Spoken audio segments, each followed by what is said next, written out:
Hey there, it's episode 408 of the Keto Diet Podcast. Oh my goodness, I've had a sinus infection for a couple of days and I'm recording a bunch of these episodes when I'm feeling a little bit better. And so if you hear my voice in the last 3 months of episodes just being terrible off and on, it's actually one big time that I'm just recording a bunch of things. So no, I have not been sick for 3 months. It's always that I get unwell before recording a ginormous batch of episodes. And so you might be thinking, who is this girl? She's always sick. I'm not actually. It's just, I really enjoy batching up the podcast so I can really get targeted and what the message is going to be over the coming months and what our strategy is. And by our, I always mean me. It's literally just me doing stuff and my amazing podcast editor, Georgios. And so, yeah, I just wanted to highlight that. It's probably just something I'm overly sensitive over and you don't even notice that my voice sounds totally bizarre, but here we are. So I wanted to share this amazing episode with you that I did with my friend, Temple Stewart. And yes, she's actually my friend. I love this human being. Temple Stewart is a registered dietitian nutritionist specializing in low-carb ketogenic diets. She graduated from the University of Tennessee before starting her career at the Veterans Affairs Hospital in Bay Pines, Florida. She now owns and operates a telehealth private practice focusing on weight loss and has worked with hundreds of women across the world. You might know Temple because she is the ketogenic.nutritionist on Instagram and her reels are so awesome. She was doing reels before it was cool. She kept saying I should do them. It's not so hard. And I waited literally 500 years before I tried it. And I'm like, oh, right. This is so much fun. I don't know why I was so weird about it. Today's episode, we're talking about weight loss resistance, talking a little bit about labs and what she uses, why she uses them, the Dutch test, estrogen dominance, the role of hormones, what to do when your doctor doesn't agree with the protocols you're on. We talk a little bit about continuous glucose monitors and how this relates to weight loss and how we can use continuous glucose monitors not only to lose weight, but balance our ketogenic diet really well. We're talking about stress and other things that affect our glucose. I know I see this a lot in my practice. People will say I can't get into ketosis, or my glucose is always elevated, and their diet is totally bang on perfect. Stress is usually a leading cause of some of these issues. Okay, so really good episode if you are looking for balancing your blood sugar and losing weight on a ketogenic / low carb diet. So let's cut over to our time with Temple Stewart. Hey, my name is Leanne Vogel. I'm fascinated with helping women navigate how to eat, move, and care for their bodies using a low carb diet. I'm a small-town holistic nutritionist turned 3-time international best-selling author turned functional medicine practitioner, offering telemedicine services around the globe to women looking to better their health and stop second-guessing themselves. I'm here to teach you how to wade through the wellness noise to get to the good stuff that'll help you achieve your goals. We're supporting your low-carb life beyond the if it fits your macros conversation. Hormones, emotions, relationship to your body, workouts, letdowns, motivation, blood work, detoxing, metabolism. I'm providing the tools to put your motivation into action. Think of it like quality time with your bestie mixed with a little med school so you're empowered at your next doctor visit. Get ready to be challenged and encouraged while you learn about your body and how to care for it better. This is the Keto Diet Podcast.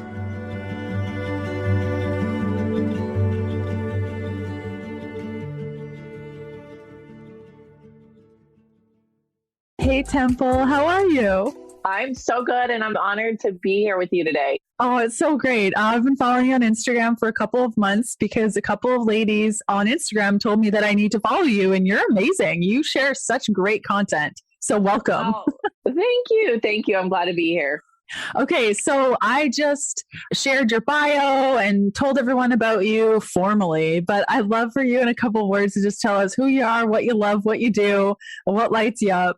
Yeah. So I'm Temple Stewart. I'm a registered dietitian. I'm living in the beautiful state of Florida. I love the ketogenic diet. I've kind of gone my own way with the private practice in the last couple of years. So I love helping clients. They're really my biggest why, is just seeing people's health and improvements there. I love my family. So I have two three kiddos, one adopted, one foster, and one biological little baby that I just had in March. So I'm a new mom per se. So I love my family. I love my church. We have a great church family here in Tampa. And so, yeah, that's just kind of sums me up in a nutshell. But really, my biggest why is helping people live healthier and more fulfilled lives.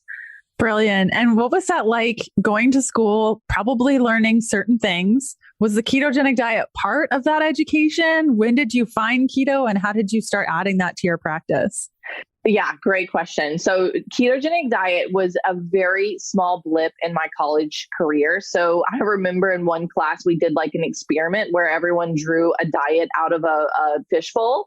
And I got the ketogenic diet and then I had to like kind of self-figure all of this out. But that's literally my only experience. It was like a 2-week experience and that was it. I didn't learn about insulin resistance. I didn't learn about the benefits of keto. I didn't learn about what it could treat. I didn't learn any of that in college. And really my kind of specialization in keto and my knowledge in keto just comes from working in a clinical setting. I worked at a hospital for a couple of years with veterans here in Florida. And I started dabbling in keto when the stuff that I was normally preaching and taught as a dietitian just wasn't working. And I was getting really frustrated with the typical recommendations and I just wasn't seeing my veterans improve. So I started dabbling into Virta Health and, getting involved in learning through Dr. Benjamin Bickman and Dr. Barry and kind of all the big name keto people. And then I started using it on veterans in the hospital and just started to see just jaw-dropping results with weight loss, with A1C reversal, with improvements in autoimmunity or autoimmune diseases. It was really, really incredible and a kind of a pivotal moment in my life when I kind of had like a midlife career crisis where I thought everything I had learned was just not there and not correct. And I figured out that there was something better. So ever since, I always describe it as like the light came on and I haven't been able to turn it off since. So, that's kind of what shifted me into this realm. That's so amazing. And it really takes that lifelong learner. You come out of school and you have all those little boxes and they teach you about the body and different functions and those things, but it's not until the practitioner gets out into the world and if they're good at what they do and they enjoy learning, they start saying, oh, this box connects to this box, which connects to this box. And it all starts to just come together. And it's cool that you saw that and were able to implement that in your own practice, working with the veterans just in the moment as you were going. That must have felt pretty amazing to just start to see progress. Hey? Yeah, no, totally. And a part of that too was I was kind of struggling with my own health journey. I was diagnosed with PCOS and I was not having cycles and I was diagnosed with Hashimoto's and like alongside these veterans' health, my own health was tanking. And so, not only was I seeing improvements in their lives, but I completely reversed PCOS, got my Hashimoto's into remission and did a lot of things. And I was like, wow, this really works. But you're right. It's lifelong learning and knowing that the rest of my life will be about making things better and learning more. And so now that you are not working so much in that hospital clinical setting, then you decided to open up your own practice. What kind of people are you working with now? Yeah. So my ideal clients are women. So I see women ages, probably 35 all the way up to 65. Typically I see weight loss resistance clients, insulin resistance clients, those who are looking to lose weight, but also maybe get off medications and reverse autoimmunity, things like that. So that's the majority of who I work with now. I do still see men every now and then, but definitely have a bend towards helping women. As do I, my friend, as do I. Men will message me and say, can I get happy keto body? And I'm like, no, you probably just don't. It's going to be a waste of money. I'm a woman. I enjoy women's health. It's just where it's at right now for me. Yeah, no, I completely agree. It's my passion too. So you said weight loss resistance. That might be new to people. Can you explain what that is? Yeah. So weight loss resistance is just not being able to lose weight despite efforts. So whether that's, a lifelong dieting, whatever, yo-yo dieting, whatever you want to call it, it's not being able to lose weight when you're putting in perceived efforts. And the reasons for this can go on and on and on and on. And so most of my women come to me frustrated with something and I take it upon myself to dig deeper and try to figure out, okay, hormones, what hormones are at play, disruptions in sleep cycles. What is it that's causing this? So, and weight loss resistance is common and it's definitely a symptom. So a lot of times people, especially with maybe thyroid imbalances or dysregulation, weight loss resistance is not normal, right? Your body doesn't want to necessarily hold on to excess weight. And so that would be kind of like my brief sum of what weight loss resistance is. It's incredibly frustrating and it can do some damage on mental health as well, especially when you're giving it 100% effort and it just the scale doesn't seem to move. Could weight loss resistance be part of insulin resistance? Are those separate? Could insulin resistance cause weight loss resistance? Can you explain a little bit of the difference there? Yeah. So weight loss resistance, I think, can be caused by a ton of things. I think it can be caused by estrogen dominance or insulin resistance. It can be caused by a lot of other things. To me, weight loss resistance is like a red flag of something going on deeper inside, or you know what I'm saying? So it's like, hey, we need to check deeper. We need to look deeper. We need to figure out what could be going on, whether it's insulin resistance, too much cortisol, on and on and on, too much stress, not enough sleep, leptin resistance. I'm using resistance a lot, but you get the point with the hormones. The body is not moving. And I find a lot of people, it takes many years to get to these places. It's not like one day you woke up and all of a sudden you were 50 pounds over your quote unquote ideal weight and your body hurts everywhere. Like this didn't happen overnight. And so I think a lot of people, they get on this program, they see things online, they maybe work with a coach, and they're saying, well, if you just exercise a little bit more and change your macros and adjust things, everything will work fine. Maybe they're getting into food allergies, perhaps a little bit, like remove the dairy, take the supplement. How is what you do different than that approach? And where are you finding people getting stuck within that realm?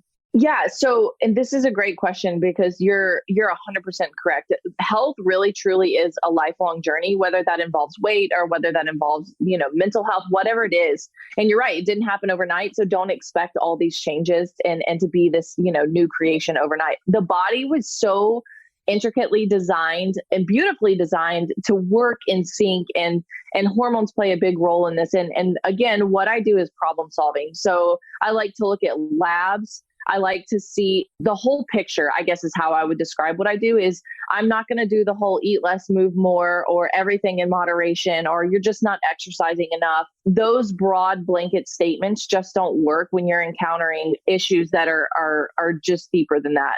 And so, like I said, I want to investigate. I want to look at hormones. I want to look at stress. I want to look at your sense of belonging. I want to look at your food habits. I want to look at your relationships. I want to look at all of that stuff and take that into consideration to make a more individualized approach to weight loss, because what's going on with, John Doe is a lot different from what's happening with another client. And so you really have to take a look at, there's probably hundreds of factors if you wrote them all out of what is involved in weight loss and health.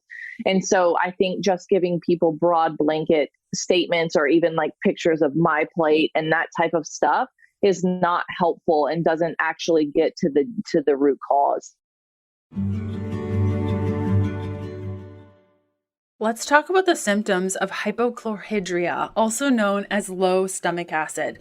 Abdominal pain, bloating, gas, diarrhea, constipation, undigested food in your stool, acid reflux, heartburn. Sound familiar? Out of all of the patterns I see in my clients' hair tissue mineral analysis and even in their blood work, low stomach acid is a huge issue.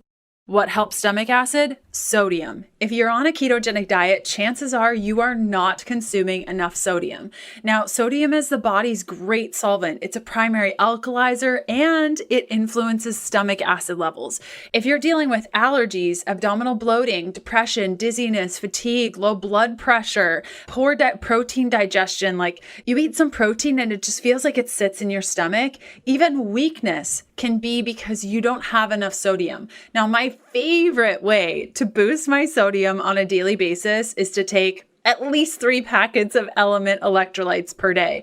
That's a little bit hardcore for most people, but I tend to be a little bit more adrenal deficient.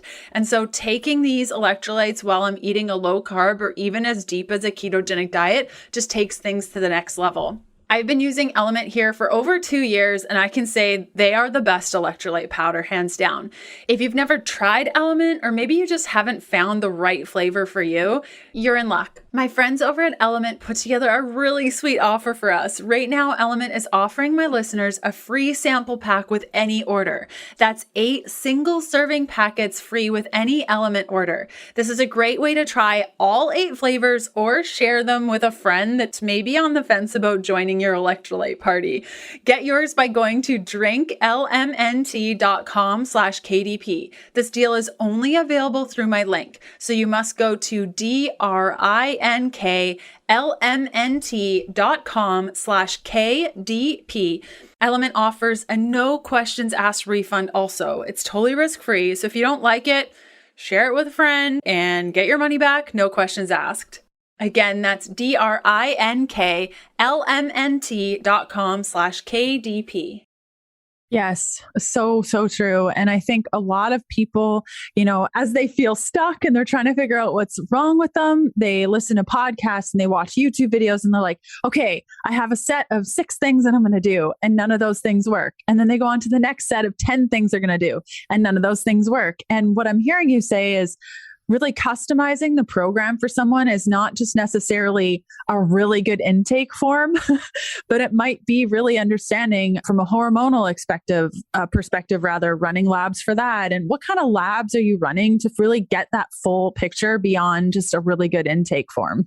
Yes, that's another great question. So I really like to look at all of your baseline, like this CBC, your fasting insulin, your HSCRP. I think the Dutch test is a great picture of what could be happening behind the scenes with women's hormones. I like to look at cortisol. I like to look at DHEA, all of those, and taking them all in consideration versus just kind of cherry picking 1 or 2 or, and figuring out, okay, where in the tree or in the cascade of hormonal effects, is there a missing link or something damaged? And so those are kind of like baseline stuff. I think it can get really complicated really quick. And a lot of times different practitioners will have different perspectives on where the problem may lie, which can complicate things for clients. Is like, oh no, your problem's here, or take birth control, or take, metformin or something like that. And that'll just fix it without looking into the whole cycle and how this hormone affects this hormone, or how, it all plays into the bigger picture. Yes, completely. And I think when it comes to Dutch testing and really understanding your hormones, I really want to drive this home because I've worked with practitioners where they're like, let's run your hormones. I'm like, great, I'm ready to give you my saliva. Let's do this, or my urine or whatever. And they're like, okay, blood time. And I'm like, nope. Moving on. That's not going to tell us much. I mean, oftentimes when sometimes doctors will include lab work with hormones and clients will say, look, my hormones. I'm like, I really sure, we can kind of use it to kind of understand, but what are your thoughts on, as it relates to hormones? You mentioned estrogen dominance, and oh boy, we can get into that and how challenging it is to lose weight when you have too much estrogen. But what are your thoughts on Dutch versus common lab work with blood as it relates to hormones? Yeah. So I like to think of blood work as like a picture, and I like to think of like Dutch testing as like a video. So like if you were to look at a snapshot of someone's life and you take blood work and you get this one picture, there's so many factors that go, did they take the blood work fasting or not? Did they have coffee before or not? How was their sleep the night before they took blood work? There's so many factors that come into play when you look at this picture of blood work. Now, when you look at Dutch testing, you're getting more of a video throughout the day with a certain times. And same thing with like blood glucose monitors, continuous glucose CGMs. That's another thing that, okay, this is more of a video. Looks at like a period of time versus one single snapshot. So I'm right along with you. Like blood work's great. It may be point us in the right direction, but I think there definitely needs to be some investigation. And another good example of this is where like conventional medicine can fail us sometimes is like thyroid testing. Like you have someone come to you that's having every symptom of hypothyroidism and feels like crap and can't keep her, can't stay awake and all of this. But then you see there's only like 2 thyroid tests, sometimes even just one, and panel taken, blood panel. So anyway, I'm rambling, but I like to think of blood work as a snapshot, whereas some of these Dutch tests, continuous blood glucose monitor, some of these other things that you can see are real trend. And you can also take into consideration other aspects of what's going on in their life. Are they sleeping? Is there stress? Is there insulin resistance present? Is there any other current diagnosed medical conditions already happening? So I think there's a lot of factors that come into play when you read labs in that sense. Yeah, great answer. And I think what I'm hearing you say is it's really up to the practitioner to kind of come up with that big picture and really understand, for some clients, it may be the Dutch test. For some clients, it may be something else with blood work. And you're trying to get that big picture. And earlier you were talking about how practitioners may have different routes to get to different things, or perhaps they will prioritize different things. I know that I've worked alongside different practitioners with the same client, and I'm like, no, we need to support this first. And they're like, no, we need to do this first. How does a client, or how do people listening try to balance that out? If they're working with a dietitian and they also have a naturopath, or like, how do they properly coordinate these protocols? Is it best to just work with one person at a time, or thoughts on that? Yes. So I think that one, we have to do better as a population of really knowing our stuff and being willing to kind of do your own research, I'm not saying you need like a medical degree. I'm just saying it's really important to really look at who you're seeing, see what they treat, how they treat it, what's their approach. Is it functional medicine? Is it conventional medicine? Do they specialize in thyroid? Do they do this? I don't think it's always a good idea to just work with one professional at a time. I think you want as much perspective and different perspective as you can get. But a lot of this, unfortunately, is really becoming mindful of your own body. And I think this is a huge missing link with a lot of people that I work with, is they want like someone to tell them exactly what's wrong. And they're not necessarily ready to do the work that it takes to become really mindful of symptoms and how you're feeling and what are your stress levels like, and all of these things that are important to know about yourself, and want someone to answer that for them. And that's not always the case. So I hate to use the words trial and error, because that's just like, we don't want to have any error with our health, right? But I think a lot of this stuff is really like trying your best, doing your research, and seeing really how your body responds and how you feel. Because we're also bio-individual, right? What you feel best may be different lab values than where I feel best. And I think we need to make sure that we're not cookie cuttering. Oh, that's definitely not a word, but we're not putting everyone in the same box. You know what I mean? And nutrition and hormones and labs and all of this shouldn't be like, these are the parameters and nothing else can be normal. Yes, totally true. What I'm hearing you say is education and responsibility, working with practitioners that not only know some things, but also can educate you on, here's what's going on. What are your thoughts? How do you feel about this? What decision, what do you want to do? And so I think a lot of people, they work with practitioner 1, practitioner 2, and maybe practitioner 3, and they're all saying different things. Well, it's up to you to take in those things and be like, okay, so this person's saying this and this practitioner's saying this. I'm kind of leaning toward this because they said this about that. And so to really take responsibility of the actions that you're doing for your own health. Would that be a good summary? That is an incredible summary. Yes, we really need to really focus on that. And I think that what you just said about, prioritizing and also being clear about what your goals are, right? If there's a practitioner that really wants to focus on energy, but you really want to focus on weight loss, being open and comfortable and confident to talk to that practitioner about that and what you really want and what you expect and view as success. Okay, we're going to do a little crash course on determining whether or not you need vitamin C using your standard blood work. So if you have a blood work panel sitting around, maybe it's a couple months old, maybe a year old, and you want to follow along, I'm going to show you how to determine whether or not you need vitamin C.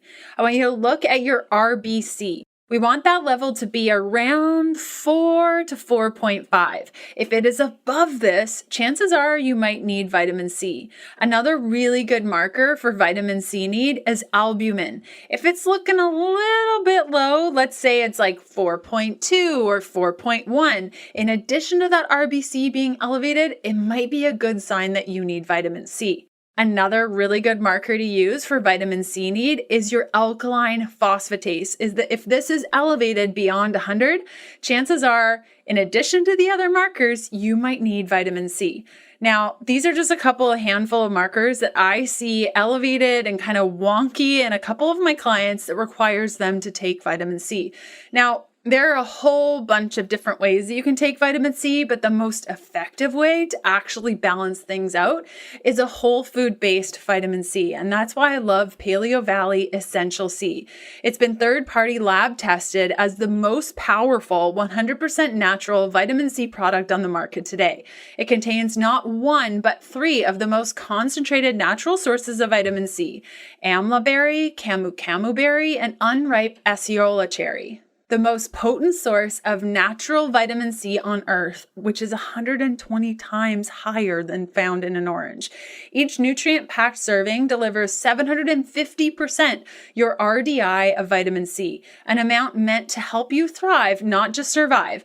Most other vitamin C supplements are derived from GMO corn and only contain 1 fraction of the vitamin, ascorbic acid. Paleo Valley Essential C Complex contains the entire spectrum with absolutely no synthetic vitamin C, just organic superfoods. Head on over to paleovalley.com and load up on a couple of bottles of their vitamin C complex. Whatever else you find that catches your eye, if I had to tell you like a recommendation, I really love their meat sticks. They're fermented, they're fantastic. And when you enter the code KETO at checkout, you'll receive 15% off your first order. Again, that's paleovalley.com and use the code KETO for 15% off your first order. As it relates to weight loss, are there certain things sometimes that need to be addressed before weight loss can happen? Like, for example, if you have insulin resistance, there are these big ticket items that are stopping you from losing weight. Do you kind of need to deal with those first, or can you lose weight at the same time as dealing with them? Kind of what's your approach for that? Because I know people can get very impatient if they're not seeing the scale go down weekly. Yeah. So I guess my answer is both. And I think it depends on the individual. So, and triaging their problem. If their number one problem is binge eating and that's taking control of their life and it's affecting their quality of life, then I'm not going to focus on weight loss with them because it's going to be futile, right? I need to focus on, okay, what's causing these binges? Why is it? Maybe it is blood sugar dysregulation or something of that nature.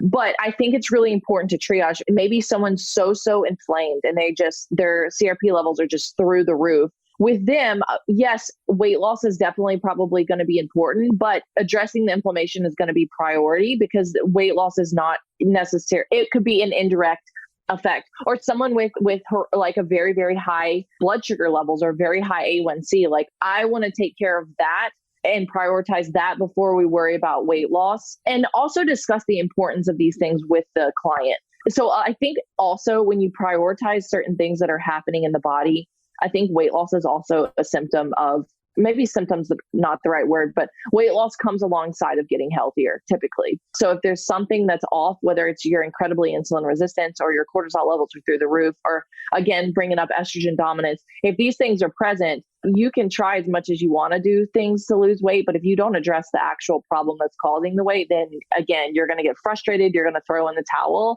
and then you're going to be on this constant cycle of up and down and feel really, really incredibly defeated. Yes, completely. And usually chat with your doctor about appetite suppressants or going on the HCG diet and taking a completely different route to things, which would you feel can complicate things sometimes if people have insulin resistance or estrogen dominance and they're like, you know what, I just can't even work on this. I just want to lose weight and then I'll deal with these problems. Do you see that? Oh, absolutely. All the time. And it's so hard to watch as a practitioner because it's out of sheer desperation, and I'll see people do very, very extreme things that in turn have effects on their hormones just as much than if they were to, and it's not their 9 times out of 10, it's not their fault. It's that they haven't had someone really investigate what's going on, or they haven't had the right encouragement and the right support and at least in the right direction. So yeah, it's really defeating. And it not only takes a toll on physical health, but I think it also gets them into this kind of all or nothing mentality of like, okay, I'm not losing weight. Why try it all? And then now it's, bring on all the bad foods and all the lifestyle behaviors. So I think when the pendulum can swing very quickly when there's desperation for weight loss involved, for sure. And yeah, like I said, it takes a toll on not only physical effects, but it can really work on people's mental health as well. Yeah, completely. And you mentioned a continuous glucose monitor, CGM. What are your thoughts on using that for weight loss, and how do you use it with your clients? How do you feel it can help on the ketogenic diet? Yeah, I think it can. I think everyone at some point in their life should wear a continuous blood glucose monitor. I've worn NutriSense, I've worn Levels. I think they're great. And continuous blood glucose monitors really, again, give you a really good indicator of how your body in particular responds to certain foods. It also gives you a good indicator of, the order of foods. It gives you just a beautiful picture. And then it'll also show you, hey, if you didn't sleep that well that night, it can show you how elevated your blood sugars will be the whole next day. So I think it brings those numbers to the forefront of your mind. So you're kind of constantly analyzing and realizing how quickly these things can be affected. And it also gives you a good picture of like, okay, how can I improve this? Eating protein first, or making sure you get, some sort of movement in, whatever the case may be. I think it gives you like a clear picture of, okay, this is what's happening. This is what makes it worse. And this is what makes it better. And then that way you're able to adjust based on your specific readings. Yeah, it's so great. I thought I was introduced to CGMs probably about a year ago, and I was like, that's dumb. Why would I need to use that? I have a pretty good handle on things. I feel pretty great. And I put on a Levels monitor for a month, and oh man, like it was a hot mess. It was a hot mess. It was just like, wow, fasting does not work for me. My glucose gets so incredibly low.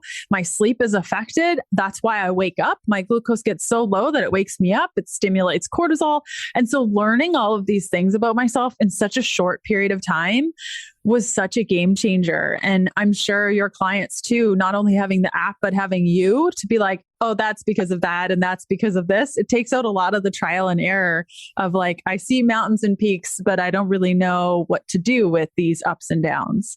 Yeah, I'm very similar. I was able to identify several things that were like lack of sleep. I'm currently breastfeeding too. So there's shifts with that. So yeah, it's really invaluable information. And you're right, because when I have a client on a CGM, they can just show me their numbers, and it makes my job like 100 times easier. Just like, okay, this is what went wrong. This is what you had. This is what the start of your day looked like. Let's rearrange things. So it really can. The more information and good information you can give a practitioner, and this, the easier it is for us to troubleshoot. Yes, completely. I like give me all the data. It's like Christmas for me. Every time I open up a new client file, I'm like, ooh, I got data. I'm just going to sit here with a good tea and just like dig right in. It's my favorite thing probably in the world. Yep. No, same. So you were mentioning stress and glucose and how it can affect our glucose. Can we talk a little bit more? Because I don't feel like people truly understand how stress and other impacts like trauma could potentially show up in our glucose numbers and how all that works. Yeah, well, just like you said, stress can cause fluctuations in blood glucose. And people don't think they're stressed until you start checking your blood sugar levels, right? We have this kind of like, and I believe that this a lot is society and this kind of like hustle and grind and always on the go. And even with like COVID, I mean, I don't know if you saw the same article, but like 100 pediatric diabetes cases went up like 158% during COVID, which is like, I mean, it's shocking, really, the numbers. And anyway, stress just plays such a role in your body, whether it's through inflammation, whether it's through change in blood glucose levels. And one example of like trauma that's an immediate stress response. That's a flight or fight. People who are experiencing, especially I work with foster children and have a foster child, and that stress fight or flight response is so powerful in the body because it's meant to save your life, right? And I think it's really important, and wearing a CGM or even just checking your blood sugar can really show, okay, wow, that really affected me. Maybe you got in a fight with your spouse or something like that, and you could maybe see your blood sugar be elevated the whole next day. So I think that just, again, is another piece of data that can lead us back to what could be the root of someone's issue. Maybe they're eating healthy, maybe they're participating in good exercise, maybe they're getting enough sunlight, maybe they're doing all the right things supplement wise, but there's still that key factor of trauma and stress and something that they haven't dealt with in their life. And that could still be throwing their health out of whack. Yes, completely. I mean, I can't tell you how many times I've looked at people's CGMs or we start tracking things and they have the perfect diet. Like it is absolutely perfect, but they cannot control their glucose and it is perfect. Is that kind of what you're talking about? Like you're doing all the right things and you're still not, like there's still something missing.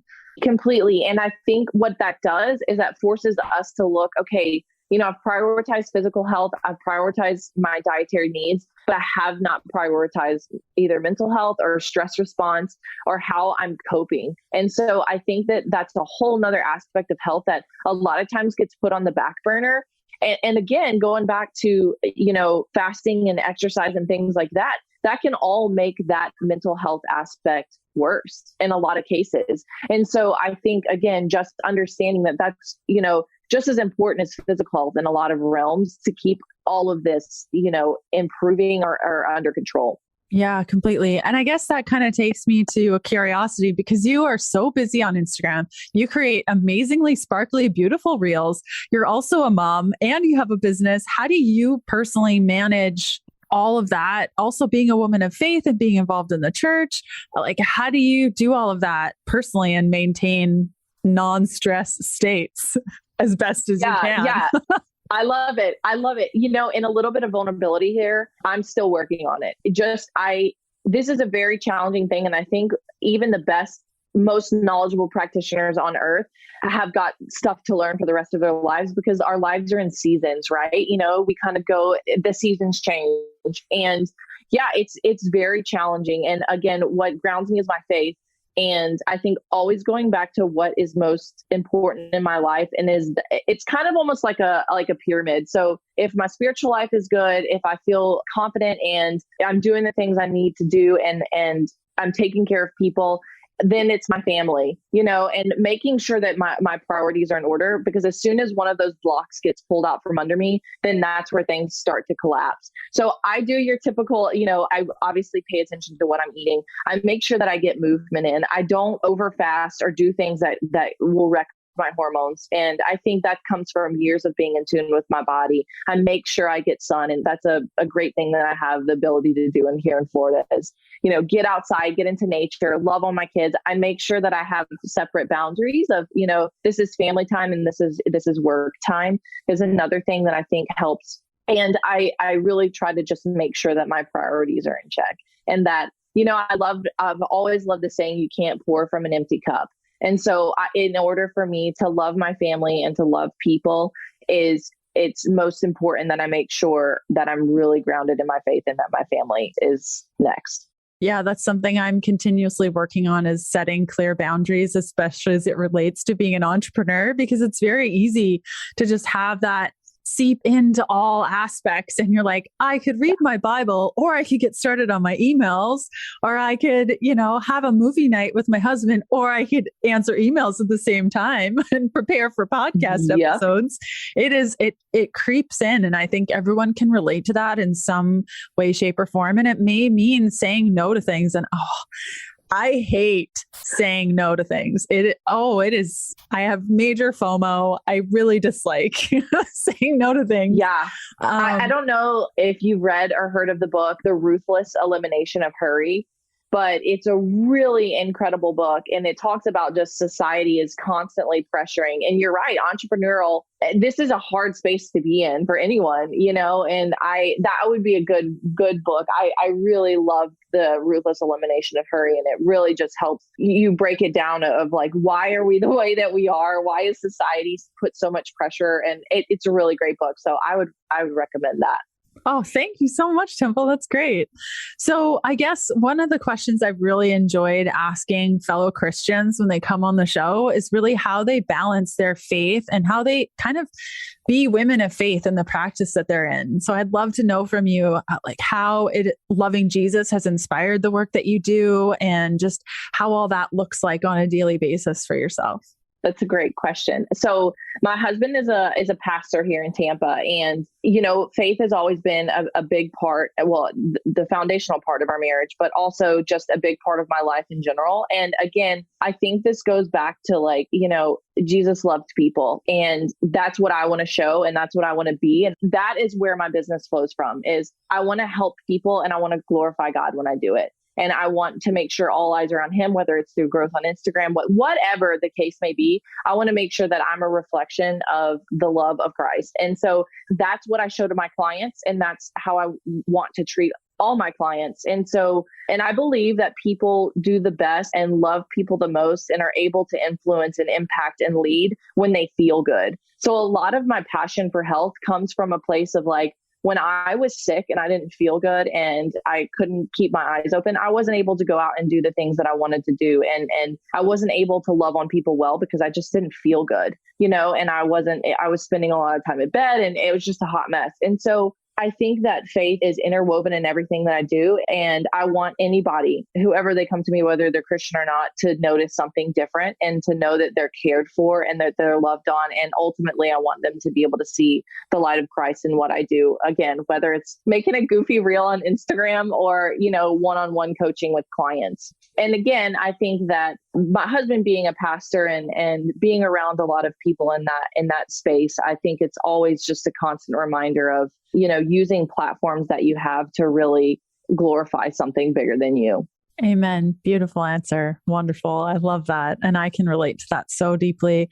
Where can people find more from you, work with you, catch you on Instagram? Tell us all the places.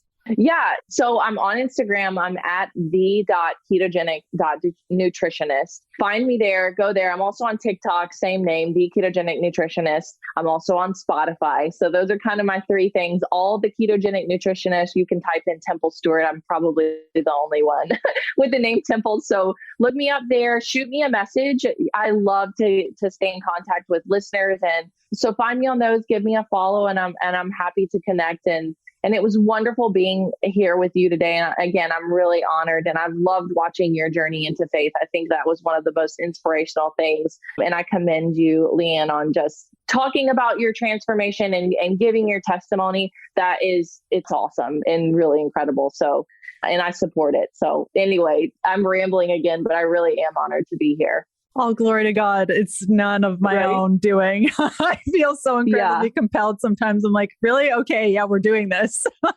Yep. So, I agree. All glory to him. I'm like a fish on the end of a line who's just on for the ride. That's what it feels like at times. So just rolling with it. Yeah. Temple, thank you so much for coming on the show. It's really great to chat with you. I hope you enjoyed our episode here with Temple. The best way to reach out to her and just connect with her and see what she's doing is to go to Instagram, the.ketogenic.nutritionist. She also has a website, TempleTheKetoNutritionist.com. Okay, we will see you back here next Tuesday for another episode of the Keto Diet Podcast. Bye.